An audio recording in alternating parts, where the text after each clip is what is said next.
Good afternoon, everyone. This is Jeff Rumburg. I'm a managing partner with MetricNet, and I will be your host for today's information briefing on the Service Desk Benchmark for Higher Education. I want to welcome all of you, and thank you for joining our briefing today. Now, before we get started, I have just a few administrative announcements to make. We have quite a few people on today's call, so during the presentation, all of you will be in listen-only mode. However, if you have any questions during the presentation, you can type them in the dialog box that appears in the lower right corner of your screen, and I'll answer those questions at the conclusion of our presentation. This presentation will run about 40 to 45 minutes, including Q&A, so for those who have other commitments later in the day, I should be wrapped up by about 2:45 p.m. Eastern Time in the United States. Some of you on the call today have worked with MetricNet in the past, and many of you have been to our website before. But for those who are not familiar with MetricNet, let me give you just a brief introduction. MetricNet's core business is benchmarking. We perform benchmarks for a variety of different industries and functional areas. My role in the company is to manage the service desk, desktop support, and call center benchmarks and client relationships for MetricNet. We've been at this for quite some time now, and as a result of that, we have the industry's largest and most comprehensive database of IT service and support, process and performance indicators in the industry. We have nearly 4,000 service and support benchmarks in our benchmarking database. It's a global database, covers more than 40 countries. We track more than 30 key performance indicators, everything from cost per ticket to customer satisfaction and mean time to resolve to first contact resolution rate. We have also cataloged, defined, and created a taxonomy of nearly 80 industry best practices. Now, our client base includes more than half of the Fortune 500 and nearly half of the Global 2000, the largest 2,000 corporations worldwide. You can see who some of our clients are. In fact, you probably recognize all or almost all of these names. In the higher ed business, companies, or I should say universities like University of Michigan, UTA, University of Texas at Arlington and Austin, Indiana University, BYU, UMass Lowell, and others. It's our second largest vertical market next to financial services. So we've done a tremendous amount of IT service and support benchmarking for institutions of higher learning. But what we also bring to the table, in addition to our experience benchmarking service desks and desktop support organizations in higher ed, is an understanding of best practices from across a broad cross-section of vertical markets, from financial services to insurance to business services and hospitality. Let me shift gears now and give you an overview of the service and support benchmark for higher education. Now, we're sometimes asked when we do these vertical markets, we've done them for several other vertical markets in the past, and the answer is always the same, which is that there's a large demand for these benchmarks that focus on a particular vertical market. But more importantly, there are unique characteristics of providing IT service and support in the higher ed vertical market. Many of you probably run a student support model, which means that you have students working in your service desk or desktop support. Doesn't mean that all of them there are students, but many of you probably run a hybrid model with both students and non-students. Some of you run a model that is entirely staffed with students. And there are particular challenges that come with that. There's a huge spectrum of technologies that you're being asked to support, and the customers are broadly distributed geographically. Not that, but the needs of students, staff, and faculty are oftentimes very different. The service levels are different. The devices they have are different. The types of support that they require are different. So you've got this student support model that creates complexity. You've got this wide array of technologies, and then you have this diverse customer population that you have to serve. I think it would be safe to say that this is probably one of the most demanding IT support environments in the world. And finally, service levels are very critical, particularly when it comes to staff and faculty. And so we believe that by creating a benchmark that is focused on this vertical market, colleges, universities, trade schools, community colleges, and the like, any institution of higher learning, we believe that by creating a syndicated benchmark that focuses on higher education, there's a great opportunity here to do two things. One is to identify best practices specifically in this vertical market, and the second is to drive down the cost of the benchmark. In fact, towards the end of this presentation, I will talk about the cost of this benchmark and the price that we're charging for 1 or 2 or 3 benchmarks, however many you would like to have as part of this benchmark, is almost an order of magnitude lower than what you would normally pay for a benchmark. And the reason we're able to do that is because we expect a large number of institutions of higher learning to sign up, and the large number of participants drives down the cost. There are scale economies associated with that. Now, at a high level, the project timeline looks like this. During the months of April, May, and June, institutions of higher learning can sign up for this benchmark. In fact, we've already got some that are signed up. But the data collection document, it's actually a portal. We'll be sending each of you a unique link. Click on the link and it takes you to a data collection document where you provide your information on headcount and spending and ticket volumes, performance metrics such as first contact resolution rate and customer satisfaction. We'll provide each of you with a unique link to your own data collection portal, but the data is due on June 30th. So we will accept signups on June 30th with the caveat that your data is due that same day. We have to have a cutoff date for when the data is due. The reality is most are going to sign up during the months of April, May, maybe into early June. But the data collection effort we expect to take somewhere on the order of 6 to 10 hours. It's not something that's going to keep you tied up for days and days, let alone weeks and weeks. But once we have all your data, we will be producing the benchmarking report that is aggregating all of the data, putting together the data charts, putting together the report, and then during the month of August 2016, we will schedule a group presentation to go through the overall benchmarking results, but we will also schedule individual presentations with each organization that participates in this benchmark. And we will deliver that presentation through GoToMeeting, much like the session that you're in right now. Let's talk about how this benchmark is going to unfold. There are 6 specific modules that make up the benchmark. We start with baselining, just a fancy word for data collection. We'll ask each of you to complete the online data collection form. Once we have all of your data, what we do is we conduct the benchmark and gap analysis. The benchmark simply means that we compare your performance to the performance of every other organization in this benchmark. We identify performance gaps, both positive and negative. We show you where you're doing well and where you might be behind the peer group. Simultaneous with that, we develop a balanced scorecard, and I'm going to give you detail, by the way, on each of these 6 modules momentarily, but I want to give you the high-level view first. We'll create a balanced scorecard for each of you. We will conduct a process maturity assessment for each company or each institution of higher education that participates in this benchmark.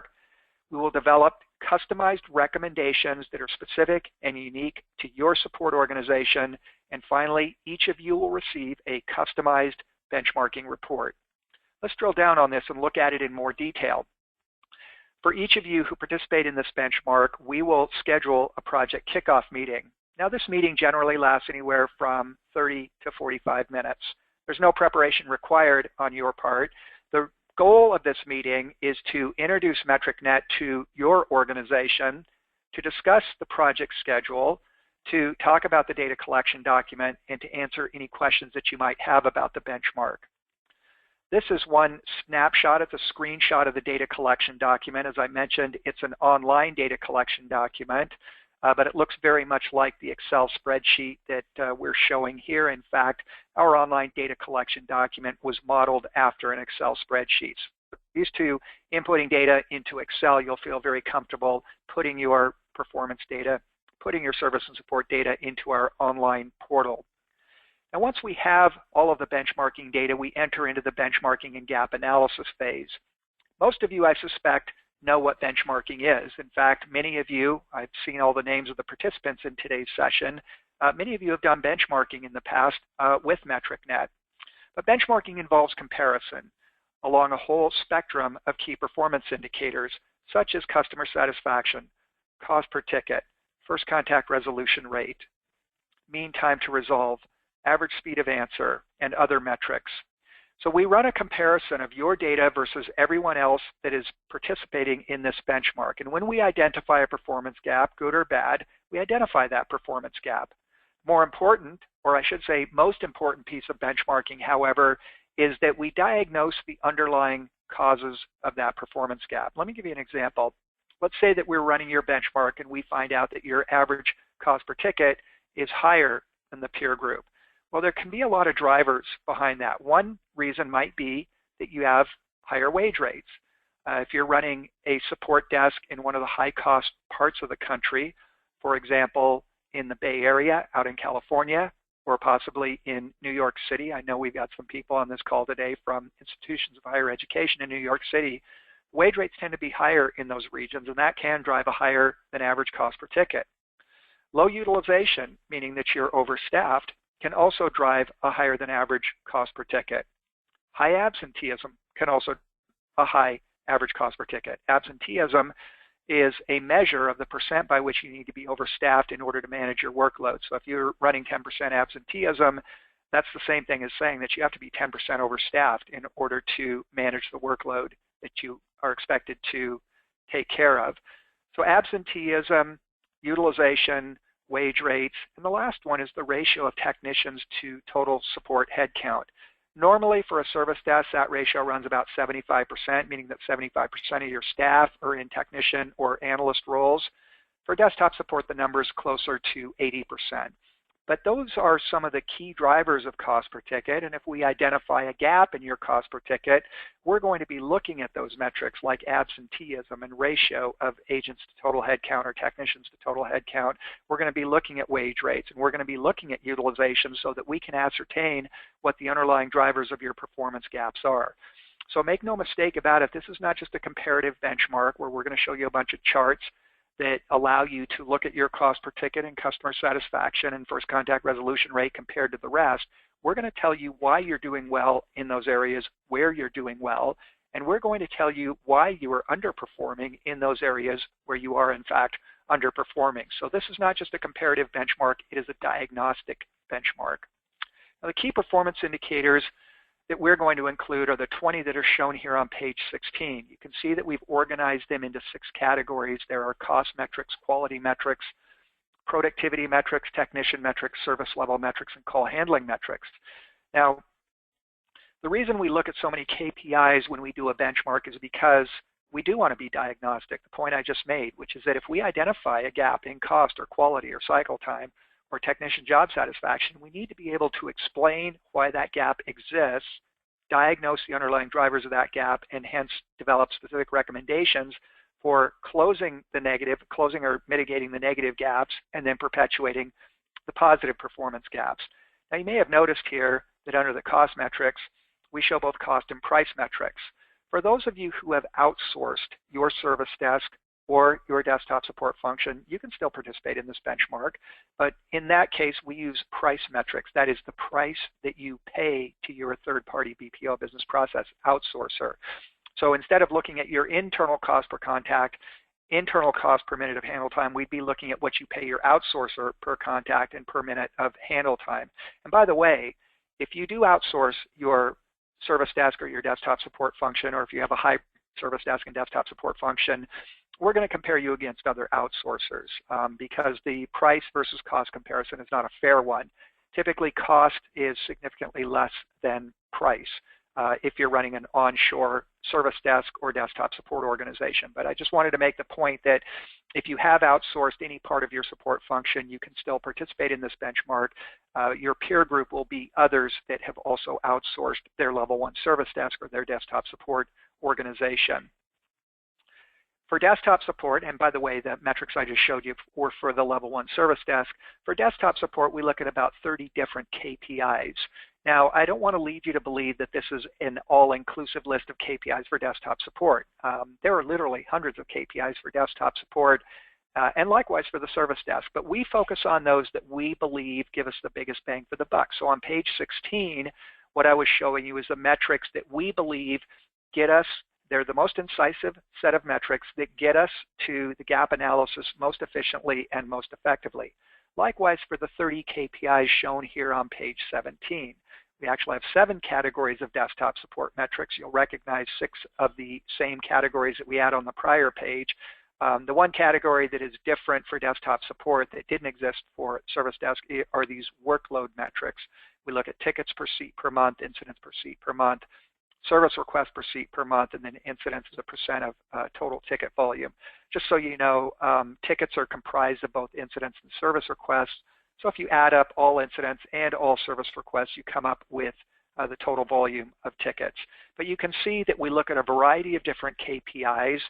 And once again, we want a 360-degree view of the organization so that when we identify a performance gap, we can be diagnostic and prescriptive about that gap. Not just telling you that you have a gap in some metric, but telling you what you can do to mediate, mitigate, or eliminate that gap entirely. Now, what I'm showing here on page 18, it's actually a snapshot of one of the data pages that appears in a typical Service Desk benchmark. This is sample data. Upper big disclaimer up here in the upper left-hand corner. It's red, so don't get too excited about this. I don't want you to run off and start comparing your Service Desk to the data that we've got in this particular chart. This is sample data. Now you can see the 6 categories of metrics that we include down the left column here. Here are the actual 20 KPIs that we use in the Service Desk benchmark, same 20 KPIs that I showed back here on page 16. Your data will appear in this third column from the left. And by the way, don't worry if you don't have some of the data that we asked for. In this particular case, the university did not have their schedule adherence. The reality is, when we get these data collection questionnaires back from companies who participate in a MetricNet benchmark, they're usually only about 60, maybe 65% complete. You're not going to have every piece of data we ask for, and that's okay. We will still provide you the peer group data to the extent that we have it, but if you're not tracking, as an example, schedule adherence, if you're not tracking percent of calls answered in 30 seconds or call abandonment rate, that's okay.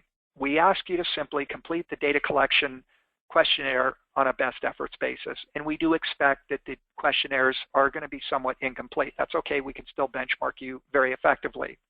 Now in this chart, what we show are statistics from the entire peer group. So what is the arithmetic average for all of these metrics?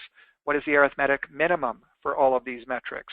What is the median, meaning the midpoint of the distribution? Median and average will be the same if you have a symmetrical distribution like a normal distribution. And then what is the arithmetic maximum? And so this is a very data-rich slide, very data-intensive. Some of our clients like this slide a lot. Others don't like it so much because there's almost too much information here. But this is just one sample of one page of output. By the way, the complete benchmarking report, and you can download it from our website if you're interested, runs well in excess of 150 slides. Not that that should matter, but what I'm trying to point out is that the benchmarking report itself is fairly exhaustive. It's not just a handful of charts, it is hundreds of charts. You're going to see a huge amount of information in that benchmark, and once again, that sample is available on our website if you would like to download it and take a look at the sample benchmark. For every metric that we look at in the benchmark, we organize those metrics into quartiles. Some find this easier to look at. This is a data-rich page on page 18. Some prefer to look at the quartiles because they're a little bit more illustrative. You can see here this organization was in the top quartile for cost per contact, cost per minute of handle time. They're in the second quartile for first level resolution. And these are Service Desk metrics. There's a very comparable set of charts and metrics for desktop support. You can look at your productivity metrics and see which quartile you're in. The dark blue cells represent the quartile where your performance is. We will show your performance in this right-hand column and show you through the blue color coding which quartile you're in. And for every single metric, all 20 metrics in the Service Desk benchmark and all 30 metrics in the desktop support benchmark, you're going to see a complete distribution of data. Your data will always be the orange bar. So our hypothetical XYZ university here had a customer satisfaction of 84.5%. The high performer at 97.9% was university number 12. The low performer at 65.2% was college number 6. The average, which is the red dashed line that goes through this chart, had a customer satisfaction of 78.4%. So what I'm trying to do here is give you a feel for the different types of output you will see in your benchmarking report. There will be tabular output, as we show here on page 18. There will be quartile output, as you see here on page 19. There will be bar charts, as you see here on page 20. And there will be a two-dimensional chart that shows overall cost versus quality, or cost per ticket versus customer satisfaction, where you fall with the peer group. Now, what we're showing here is 4 quadrants. Ideally, you want to be in the upper right quadrant. This is where you are both low cost and high quality, efficient and effective. This is kind of the holy grail of running a service and support organization. If your costs are below average and your quality is above average, you've accomplished something fairly significant. And that's where you will land, is in this upper right-hand quadrant. If you're in the lower right-hand quadrant, it says that your costs are low, but your quality is not as good as it should be, and you want to move vertically up. And the recommendations we design for you are going to be oriented towards improving customer satisfaction. If you're in this upper left quadrant, it says that your quality is good, but your costs are on the high side. And so over time, you need to become more efficient. And our recommendations will be very prescriptive about how you move to the right, that is towards lower cost. If you're down in the lower left quadrant, that's kind of the worst of everything, where your costs are high and your quality is low, and you need to move on both dimensions. You need to reduce your cost over time and improve your quality over time. And once again, our recommendations will be very specific about how you accomplish that. Now, in any service and support organization, you've got a lot of moving parts. You saw all those KPIs, 20 KPIs for the service desk, 30 KPIs for desktop support. With all those key performance indicators, it's sometimes difficult to answer the question, how are we performing overall, and how are we trending overall? And so MetricNet developed something called the Service Desk Scorecard and the Desktop Support Scorecard to answer that question. Essentially what we do is we roll together and aggregate and then normalize a set of disparate metrics, some related to cost, some related to quality, some related to productivity, some related to ticket handling, some related to technician or agent or analyst, and some service level metrics, usually 6 metrics in a scorecard. We weight them according to their relative importance, but the goal here is to create a single overall goal. Consider this your letter grade for the semester or your letter grade for the quarter. And in a moment, you'll see how valuable this is. But we weight each metric according to its relative importance. We overweight cost and customer satisfaction because those are the 2 foundation metrics. Everything you do in service and support boils down to one of 2 things. You're trying to contain your costs, or you're trying to drive a higher quality customer experience. Nothing else matters. And that might sound very draconian, but the reality is if you view every decision you make through the lens of lower cost, higher quality, it greatly simplifies management decision making. So any decision related to headcount, organization, technology, some project that you're considering undertaking, ask yourself this. In the long run, will this decision either contain or reduce our costs, or will it drive a higher quality customer interaction? If it doesn't do one or both of those, it just isn't worth doing. Simple as that. So everything you do in service and support has to be oriented towards driving quality higher quality customer experience, and containing or reducing your costs over time. So each of these metrics gets weighted according to its relative importance. This is a bit of a judgment call on MetricNet's part. You can see the weights add to 100%. And then for the peer group, that is all the universities, colleges, trade schools, etc., that participate in this benchmark, we will show the worst performer in the 3rd column from the left. And this doesn't come from a single university or institution of higher learning. We simply look for who has the highest cost, who has the worst customer satisfaction, who has the lowest utilization, etc. We do the same thing for the 4th column from the left. We pick out the best performance in the peer group. Your performance in your specific customized report will appear in this 3rd column from the right, and then we calculate a metric score using this interpolation formula down here. The metric score will range from 0 to 100%. It's calculated as follows. We take the worst case in your peer group, we subtract your actual performance. That becomes the numerator of our ratio. The denominator of the ratio is the range, which is the worst case minus the best case. So your metric score will range from 0 to 100%. If you're at 100, it says you have the best score in the benchmark. In this hypothetical case here, we have 100% on cost because we have the lowest cost in the benchmark. We get 100% on utilization because we have the highest utilization in the benchmark. We get 0% on the percentage of calls answered in 30 seconds because we have the worst percent of calls answered in 30 seconds. Final step in developing the scorecard is to multiply the metric score by the metric weighting to come up with a balanced score for each of the 6 metrics in the scorecard. When we add those together, we come up with a single number that ranges from 0 to 100%. Now, when we run hundreds of service desks and desktop support organizations through this algorithm, we get a nice bell-shaped curve centered right above 50%, with tails running off to the right above 60% and tails running off to the left below 40%.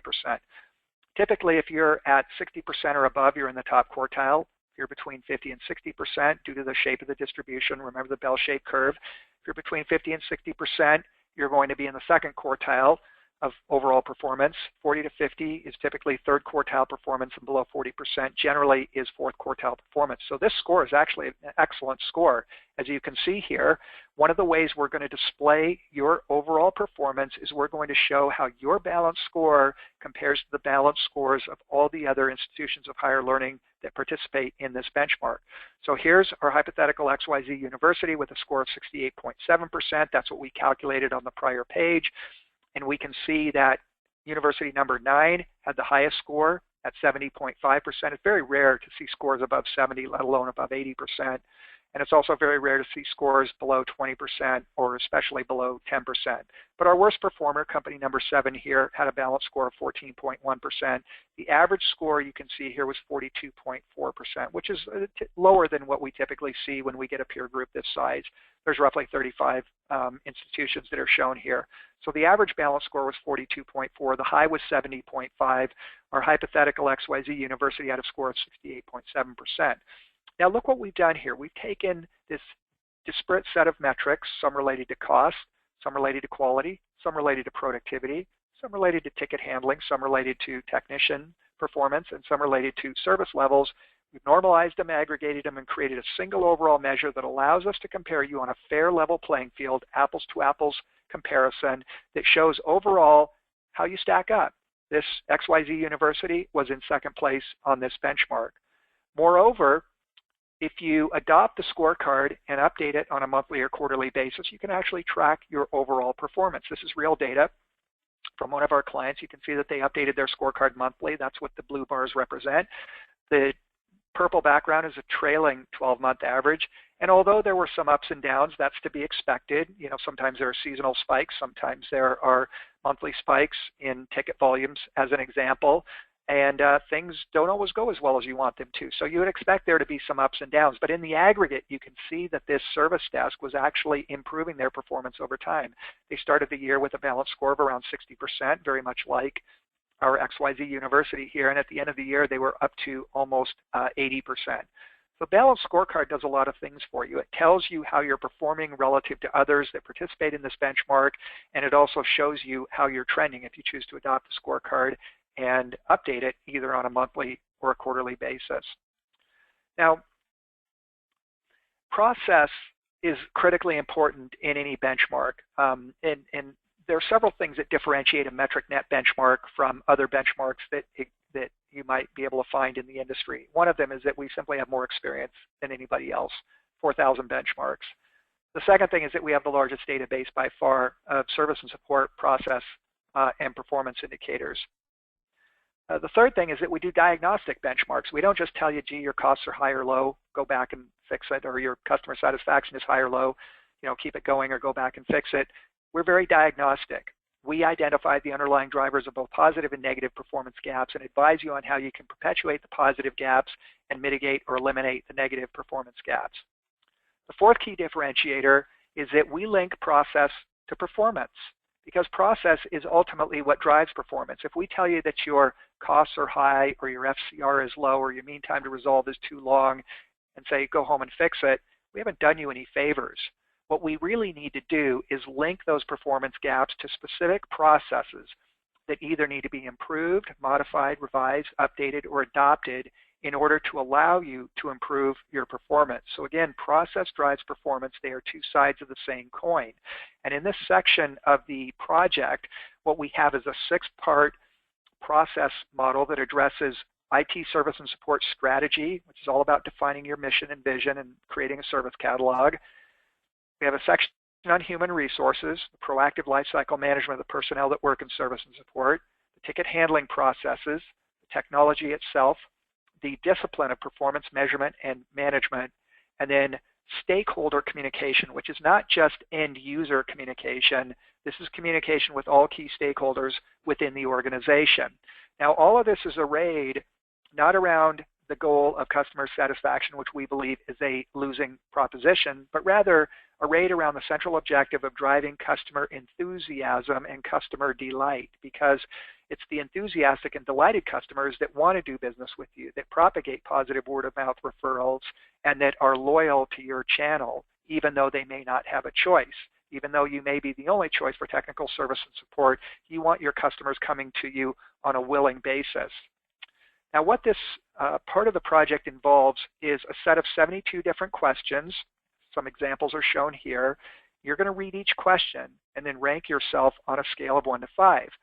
If you have no knowledge of a particular best practice, you're going to give yourself a 1. At the opposite extreme, if you know the best practice and you believe you are applying it in a world-class fashion, which we will define for you, you're going to give yourself a 5. So as an example, when we look at the strategy best practices, there are 7 of them. The first one says, the service desk has a well-defined mission, vision, and strategy. The vision and strategy are well documented and communicated to key stakeholders in the organization. Well, this university gave themselves a 4, which says that we are applying it and we're applying it very effectively. Peer group is at 3.5. This same organization gave themselves a 1 on the second success factor. Service desk has a public service catalog, including a supported products list. It is distributed and communicated to key stakeholders, including end users. Service catalog is available online. Oops, they knew nothing about that, so they gave themselves a 1. The point is that there are 72 of these best practices based upon our empirical observation of what drives high performance in service and support. It only takes about an hour to complete this questionnaire, but it allows us to look at your process maturity and link it specifically to your overall performance. So one part of the output you will see in your benchmark will show on a scale of 1 to 5 how mature you are in each of these 6 areas: your strategy, your human resource management, your ticket handling processes, your technology, your discipline of performance measurement and management, and your stakeholder communication. We're going to show you, relative to everyone else in the benchmark, how mature you are. In this particular case, we've got about 140 data points. Average maturity was 195.7. You see the maximum you can get on this is 72 best practices times 5, which is 360. That's the best score you can possibly get. The worst score you can possibly get is 1 times 72, so just 72. So the scores are going to range from 72 to 360. You can see that nobody got a perfect score here, and I don't think there's anybody down below. Yeah, nobody got, the worst possible score. But what you'll see is how mature your processes are relative to the benchmarking peer group. The red dashed line here for this particular peer group shows that the average score was 196 points. The high score was 339, way over here on the left. This hypothetical XYZ university got a score of 262, which means that their maturity is well above average, but they're not quite at world class. We define that as an average score of 4 or more times 72 best practices, which gets you to a score of 288. You can see that out of these 140 data points, there are only about 10 that scored above the world-class level, world-class process maturity level of 288. We also show you on a two-dimensional chart your process maturity, which is the x-axis here, versus your balanced score. Why do we do that? For the reason I just mentioned, which is that process drives performance. You have a great deal of control over your process. This is your independent variable, which is why it's on the x-axis. And the dependent variable is your balanced score. If you want to improve your balanced score, you got to change, modify, revise, adopt, adapt processes in order to drive higher levels of performance. Now you can see on this chart, the blue diamonds are data points. Once again, here's our hypothetical XYZ university. Remember their balance score, 68.7. Remember their process assessment score, 262. We put them on this chart along with their benchmarking peer group, and you'll notice a trend here. The data moves up and to the right. No surprise there, because as your processes mature, move to the right on the x-axis, you would expect to get a higher balance score. And so we're able to illustrate this concept graphically when we place everyone who participates in this benchmark on this two-dimensional chart, showing their process assessment, maturity, versus their balance score. Typically, the more mature your processes are, the higher your balance score is, and that's what this particular chart is showing. Now, once we've done the benchmark, the gap analysis, created the balance scorecard, and processed your maturity assessment, we will be putting together a set of recommendations. Now, these recommendations fall into the same 6 areas as our process assessment. There will be recommendations related to strategy, things like your vision, your mission, your service catalog. There will be recommendations related to human resource management. Might have to do with recruiting or training or onboarding or longevity, that is attrition, or trying to minimize turnover and attrition. We will have recommendations related to your ticket handling processes and procedures. And if there are appropriate technology recommendations, we will make those. There may be recommendations related to performance measurement and management. And then finally, how well do you communicate a positive outbound message internal to your organization? We may have recommendations around that. I want to caution you, though, if you're looking for a long laundry list of to-dos coming out of this benchmark, that's really not what we're after. What we're after is typically 8 to 10, maybe 12 really hard-hitting recommendations. Some of them will be low-hanging fruit, things you can pluck easily that won't take you very long, that you can exploit and almost immediately see a benefit in your service desk or your desktop support organization. There will be other things that may require a longer period of time to accomplish. So we've got some recommendations that are very quick and easy and will show an immediate improvement in your performance. There are others that may take a little bit longer. Likewise, there are very tactical recommendations. For example, provide more training specifically around first contact resolution rate or mean time to resolve. And there can be very strategic recommendations. For example, if you're running a 24/7 service desk and the back shift is only handling 3 or 4 calls per night, and you don't really need the back shift, we might provide a strategic recommendation that says you really don't need that back shift. It's costing you a lot of money. It's hurting your utilization. And you can really handle that by just making sure that someone's on call every night. You really don't need a back shift. So that's just an example of what might be considered a more strategic recommendation. If you've outsourced your service desk and your performance is not good, we may suggest taking a look at the possibility of insourcing. And in rare circumstances, if we feel that outsourcing might be a reasonable alternative for you, we will suggest taking a look at that. But we're very neutral on that issue. It is a strategic issue, insourcing versus outsourcing. We don't promote one or the other, but we do advise organizations, universities and colleges on whether or not outsourcing might allow them to do things better and faster and cheaper, the 3 dimensions of competition. Better meaning higher quality, faster meaning quicker cycle times, and cheaper meaning lower cost per ticket. We will establish performance targets for you, not necessarily for every single metric, but for the metrics that you're not tracking or the metrics where you are behind the peer group. We will suggest performance targets for you, and then we will simulate what impact that will have on your balance score. These performance targets are designed to be reached within 90 to 180 days after the completion of the benchmark. So these targets are not something that you should have to work on for years and years to accomplish. Typically, the companies that participate in our benchmarks can reach these targets within 90 days following the benchmark. Some require a little bit longer, so 90 to 120 days just to set expectations appropriately is typically what we suggest, or what we use to set expectations in terms of how long it takes to reach these targets. The last thing we do in the project is write the benchmarking report. I mentioned earlier that there is a sample report on our website that you can download and take a look at. It runs well in excess of 100 slides. I think its desktop report is close to 200 slides, and the service desk report is close to 150 slides. And again, not that that matters, but I want to make it very clear that you're not going to get some 5-page report or some 10-page report. This is a very, very comprehensive report that you will be receiving that shows methodology, that shows data, that shows a performance comparison for every single metric in the benchmark, as well as the balanced scorecard. What we'll be doing, in addition to presenting an overall results for the benchmark, that is, everyone who participates will be invited to attend an overall presentation, but we will also schedule individual presentations with each institution of higher learning that participates in the benchmark. So we'll schedule a time.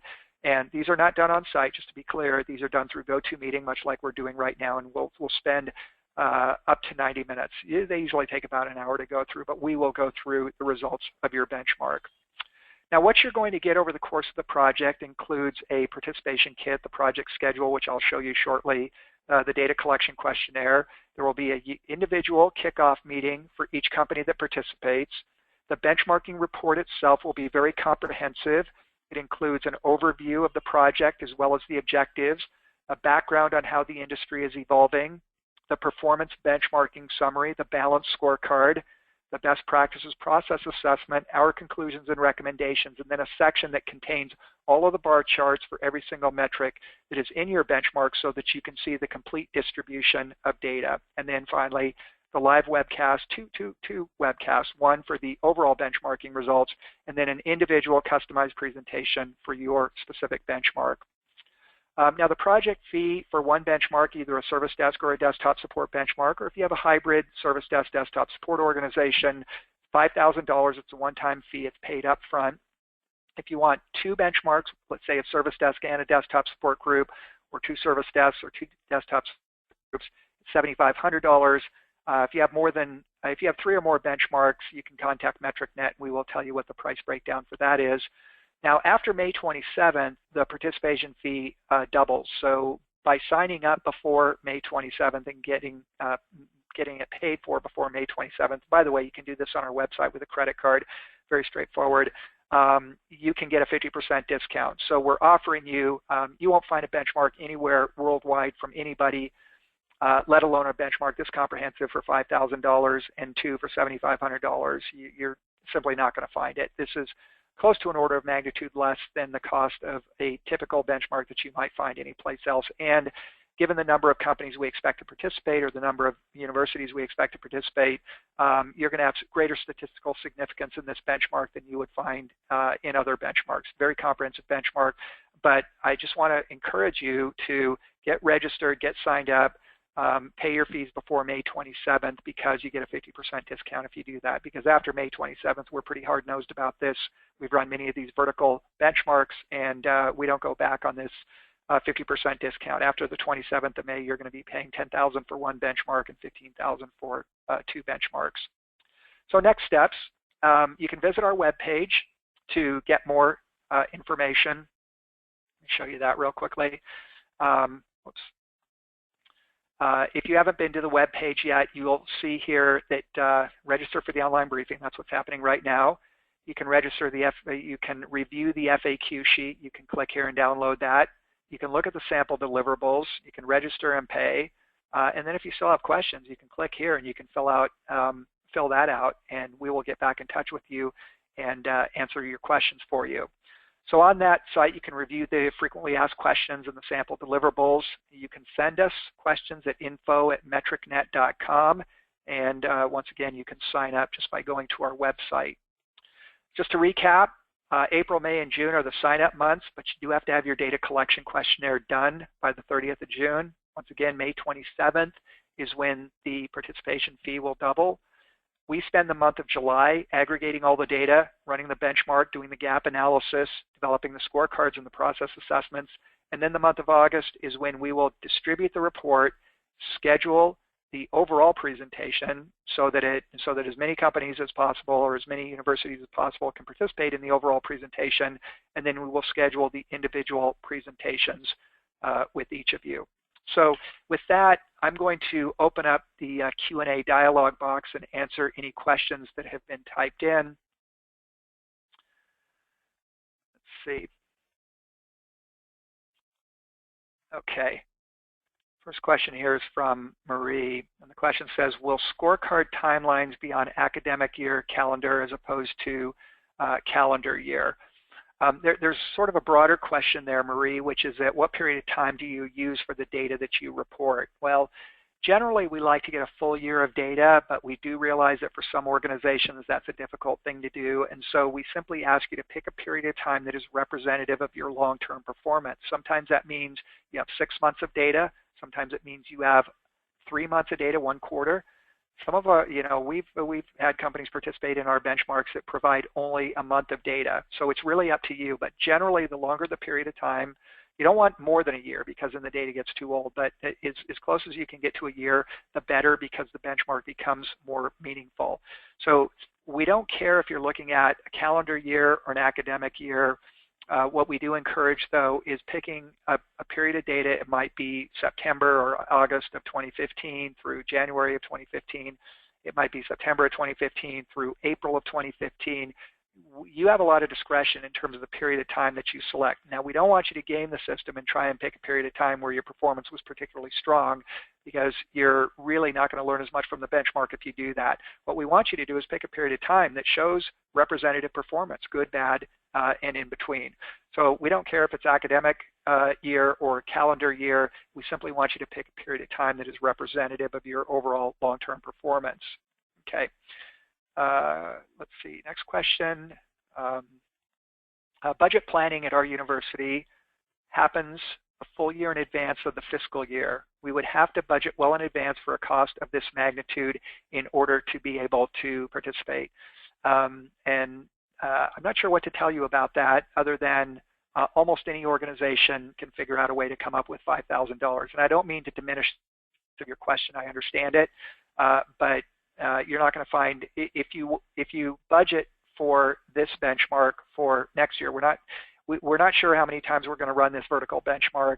You're going to have to budget more like $25,000 or $30,000, because when you don't syndicate a benchmark, as we are syndicating here, you don't get the scale economies that MetricNet gets by having a large number of organizations participate in this benchmark. So you can budget for a benchmark next year, but you should budget probably about $25,000 or $30,000, not $5,000.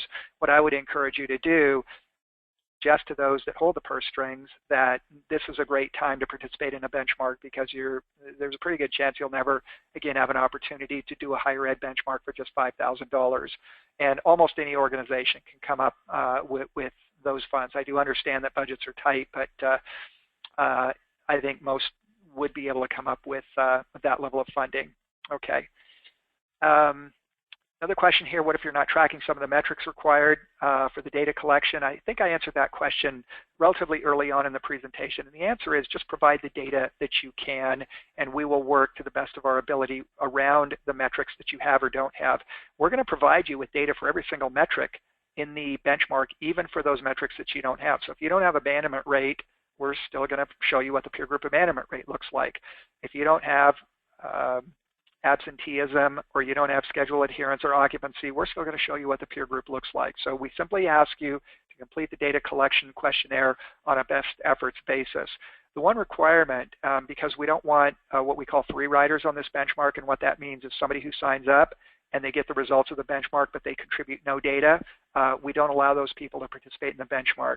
The two things you have to three pieces of data you absolutely have to give us if you're going to participate in this benchmark is your monthly ticket volume, you have to give us your head count, and you have to give us your spending level. If you can't give us those three basic pieces of information, we can't let you participate in the benchmark. But with those three basic pieces of information, we can calculate several other metrics, such as your utilization, such as your cost per ticket, and other metrics. So we can do a lot with those three pieces of information, but if you're unwilling or unable to contribute those three basic pieces of data, your cost, your head count, your ticket volume, we can't let you participate in the benchmark. Okay, next question here. Who can participate in the service support benchmark? Well, any organization that operates a service desk or a desktop support group in higher ed can participate in the benchmark. That includes service desks and desktop support groups of all sizes and from all geographies. Next question, what is the timeline for the benchmark? Well, the first information briefing is today. This is really the kickoff of the benchmark. April, May is the sign-up period and registration and payment period. April through June is the data collection period. And again, as I mentioned earlier, the data collection doesn't take that long. 6 to 10 hours is fairly typical. July 2016 is when we will process all of these benchmarks and develop the reports. And then beginning in August, we will schedule the overall presentation and then an individual presentation with each organization that participates in the benchmark. Okay, next question is, what will I receive by participating in the service and support benchmark for higher education? I went through that, I believe, a couple slides back. I'll just reiterate that here so you can see that.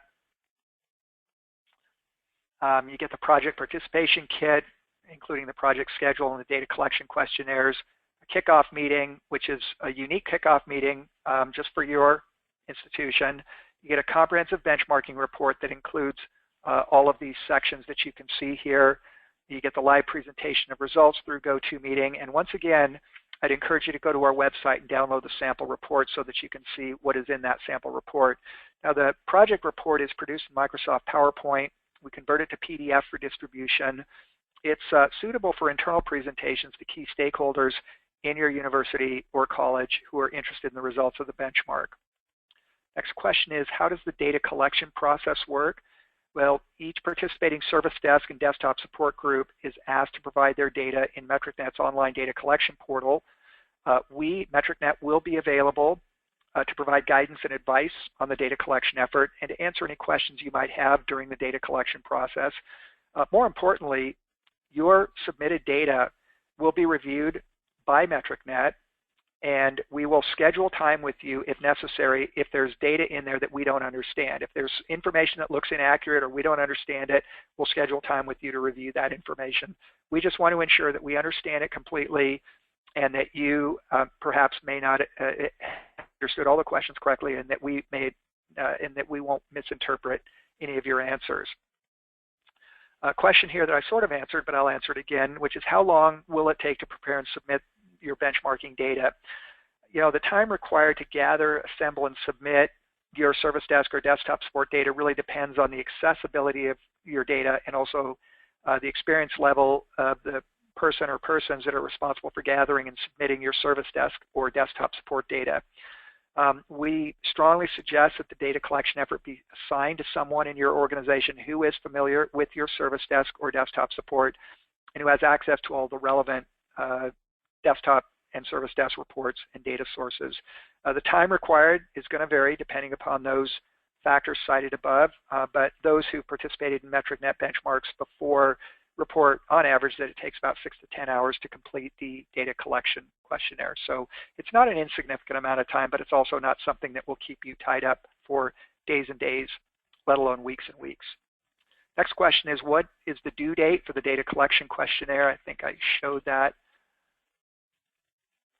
Let's get back to the timeline here. There we go. The due date is June 30th. And that's a hard and fast date. We can't accept data after that because we're going to be pretty busy during the month of July processing all of the benchmarking reports. Yeah, plenty of time given 6 to 10 hours to complete the data collection questionnaire. Even somebody who signed up on June 29th or 30th could probably get their data in under the wire. What are the fees to participate? I went through those a few moments ago. It's $5,000 for one benchmark, $7,500 for two benchmarks, and you can mix and match service desk or desktop support, but those fees do double after May 27th. So once again, sign up early. That's the best way to get the 50% discount. That concludes all of the questions that were asked. I want to encourage you to reach out to MetricNet if you have any additional questions or comments. We're excited about the reception that we've gotten so far. We announced this just a couple of weeks ago, and the reception we've gotten, the level of interest has been overwhelming. So we expect a large number of institutions of higher learning to participate in this benchmark, either their service desk or their desktop support, or possibly both. I do want to thank all of you for participating in our webcast today. I hope that each of you make a decision to participate in MetricNet's service desk benchmark or desktop support benchmark for higher education. This concludes our information briefing. Thank you once again. Goodbye now.